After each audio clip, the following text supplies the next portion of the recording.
My name is Mutisya. I am a writer, a performing artist, and a researcher. Someone recommended me, and I went on the site and saw what HerHustle KE was about. And I guess I'm here to learn from the mentors on how to just expand my craft and earn from it. I'm here to learn. That's why I'm here. I don't know, I guess skill on how to monetize my craft. Yeah, and I'm seeing great mentors around, so I think I'll get that.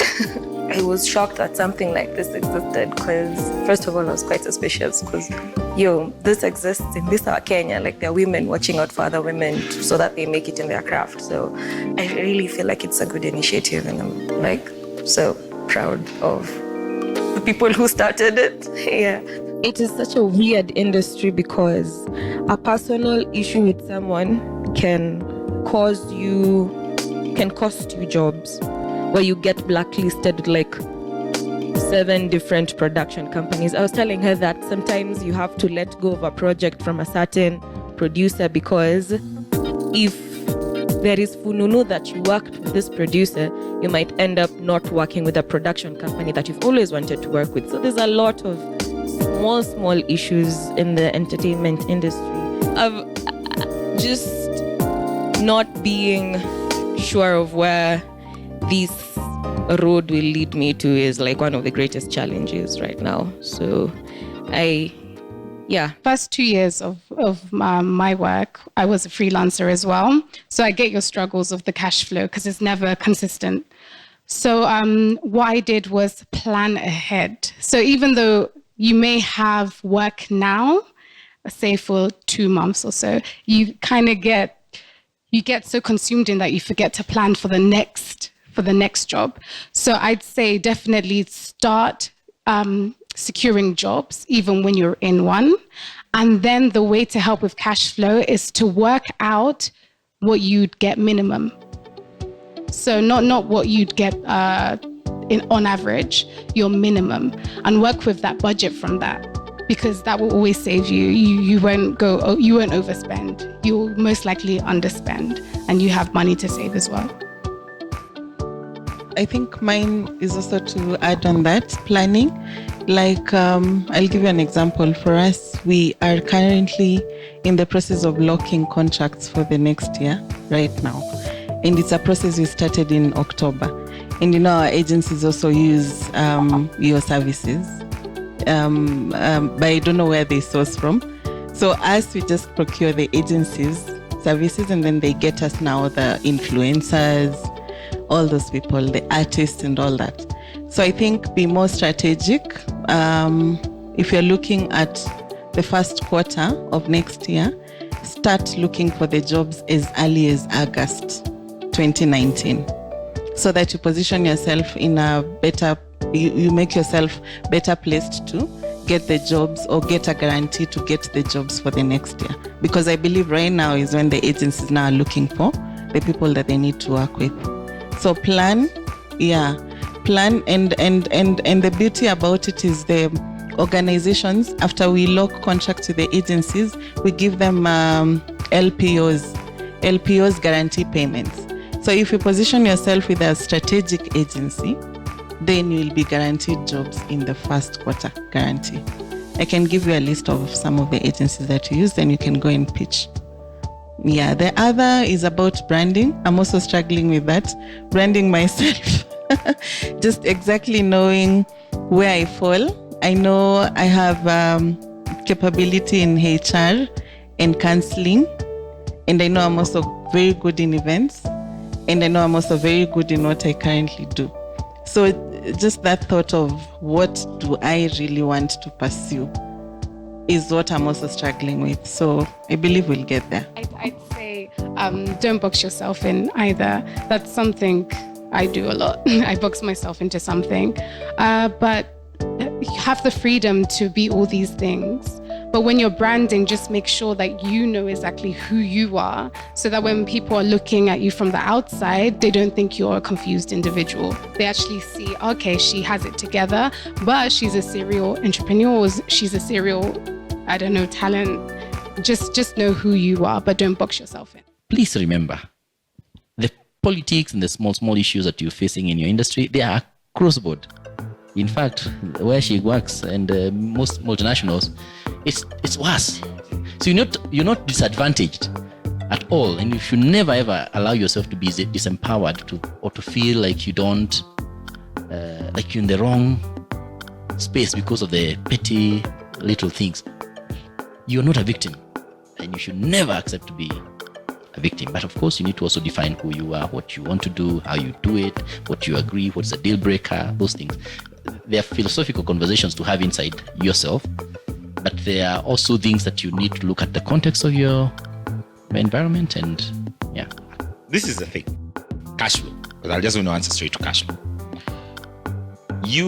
You're an artist. You have that presence. You seem to have, you said a production here and people recognized it, right? And everyone said, that, right? That is gold, right? Now, you need to understand this. Our market here is not sophisticated enough to fund that house in Parkland's talking about. You need to get that into your head. But our market here is shallow enough. If we see you up there, you are God. Do you understand? Priscilla, when she's on TV, I don't think they pay her 20 million bob, right? But if she's smart, there's so many other things that can come from there. I'll give you an example. We'll edit. So there was this guy who was the gopher, right? And he was just doing production assistant thing. And so we're this media house, and what happened is that he consistently would volunteer himself to be the stand-in DJ, right? Because of that, the public knew him. Now, do you know you can't be unknown? That's a rule. Once I know you, I can't unknow you, right? You know what I mean? So if people go for a play and see you, they know you. So when you walk into my office, I'm like, hey, the girl from the play. Now, what you do with that, that's your cash flow. So purpose yourself to be in those productions permanently. Stick your face out there, right?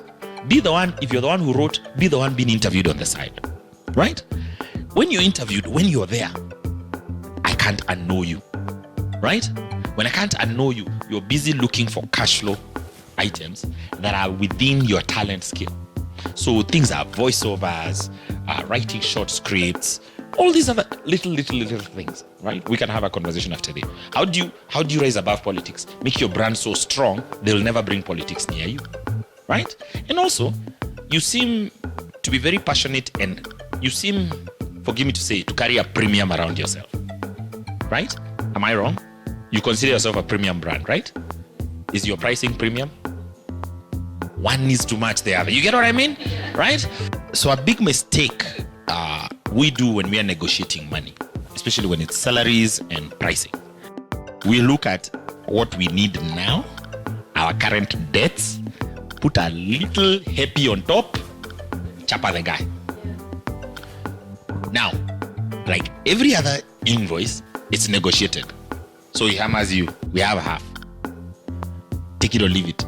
You say yes. But your rent has not halved. Your fare has not halved. Right? You cannot I think when people need to understand, especially in service industry, which he said, the model you have is a manufacturing pricing model. Because I make a product, these are my costs, this is my cost of goods sold. This is the little markup. We ship items, right? And then a manufacturer needs to look at the price positioning vis-a-vis other products. But service, you are expensive as opposed to what? I always tell people when they tell me I'm expensive, as opposed to there's another Georgie Kwai somewhere, or what? You get what I mean, right? So when you're pricing your service industry, you have to have created what they are paying for. This is where you're getting it wrong. Do you think they're paying you for your script? What do you think they're paying you for? It will help you with your pricing. What do you think they're paying you for? They're not paying you for your script. what they are buying is your brand. It's your brand you're buying. So you work on your brand, you make it premium, you brand yourself, right? Make sure when I search you, I see you as a premium brand. Because everyone Googles everywhere right now. You need to have that LinkedIn profile. You need to go into your Instagram on check. You need to have everything on check. You need to have your documentation on check. Everything needs to be a brand that you're creating. That's what they're paying for. Do not be afraid of charging for your creativity and for your brand, and be more strategic about it. So you lock bigger contracts more strategically. Place yourself as a brand, believe in your brand, and know that you can actually charge for it. The companies will be so willing to buy if you put yourself outside there. And people like the other influencers that we have, like Kate the actress, they just post things on social media, push their brands, And with time, the companies look for the people who have more reach. So you see, if you want your product to reach to 50,000 people, you'll go to Instagram, see who is influencing so many people, go to Facebook and all that. Then you'll find the Teacher Wanjikus, the Kate actresses, and those are the people that you'll endorse for your brands. Again, in strategy, someone like Njuguna would come and tell you, if you're boarding me, then you have to board my wife and kid. That's being strategic. So if you want me to advertise Omo for you, make sure that you create a role for my wife and create a role for. So he's earning, and also his family is also earning. So just believing in yourself. And they don't even negotiate. They come, they put it on the table, take it or leave it. We move on. So how do you build a brand? Because George has said that there are two ways that you can. It's a simple model. Two ways you can build a brand, or all brands basically are built the same way. Two ways. It's either through what you call physical availability or mental availability. Okay, physical availability basically means you're everywhere. We can see you. We can reach you. You are accessible. Mental availability means when we think of a writer, it is you we think of first. Okay? So that means certain things need to be done for you to enter our mental space. Okay? And that's why you see a lot of commercials by Unilever trying to get geisha. It's the same soap like every other soap, trying to get geisha into our minds. Mental availability. Physical availability, you also see that they're trying to make sure it is in as many trade doors as possible. Now, you are a resource, you are a freelancer, so you cannot scale yourself, you can't clone yourself. So the physical availability model won't work for you. But the mental availability model is perfect because you have Instagram, you have, all those people. Create content that is unique and share it for free. And don't say it is for free, You understand? Yeah, so you can be able to do, you're not helpless, you can do it.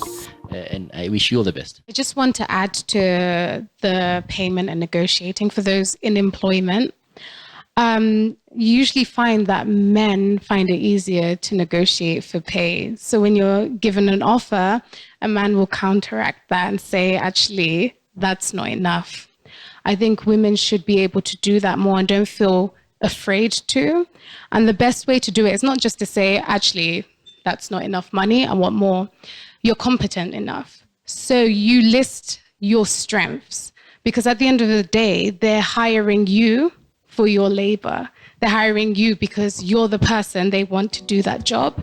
And it's not for short term, it's long term. So tell them, here are my strengths. Give an example of those strengths. Give examples of achievements and show them your worth. Like, show them, this is why I should be paid this much. Because you find a lot that women are underpaid by $13,000 a year or even more. And that's because we're often afraid. We're often shy. We've been socialized to be the, just chill and let the men go and do it. But you need to be strong and assertive as well.